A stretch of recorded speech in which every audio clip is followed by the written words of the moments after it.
Pinagbintangan ng Australia ang Iran na siyang mastermind sa dalawang insidente ng anti-Semitic arson attacks sa mga syudad ng Sydney at Melbourne.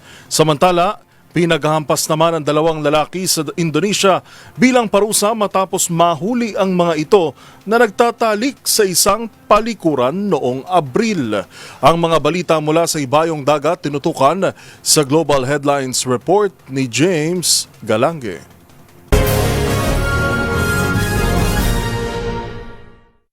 Balita mula sa Australia, inakusahan ng kanilang gobyerno ang bansang Iran para sa dalawang insidente ng anti-Semitic arson attacks na isinagawa nito sa Sydney at Melbourne.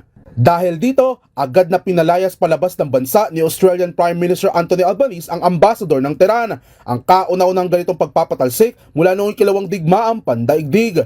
Noong nakaraang buwan, 14 na bansa kabilang ang Britain, Estados Unidos at France ang kumonde na sa tinawag nilang pagtaas ng bilang ng mga pagpatay, pagdukot at harassment na isinasagawa umano ng mga Iranian Intelligence Agency. Pahayag naman ng Iran, ang desisyon ng Australia ay bunga lamang ng mga usaping panloob at wala umanong puwang ang anti-Semitism sa kultura ng Iran.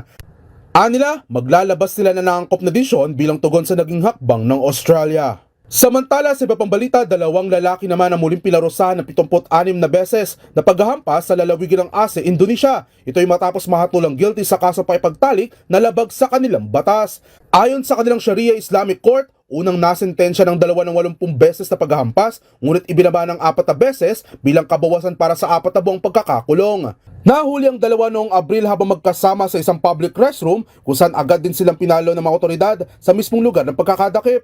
Ipinagbabawal ang pagtalik ng magkaparehong kasarian sa Aceh kung saan pinatutupad ang bersyon ng Sharia o batas Islamiko. Ngunit hindi ito itinuturing na illegal sa ibang bahagi ng bansa na may pinakamaraming populasyon ng Muslim sa buong mundo. At yan naman nakalap nating balita mula sa iba't ibang panig ng mundo. Para sa MBC TV Network News, ito si James Galange ng DZRH TV, una sa Pilipinas, una sa Pilipino.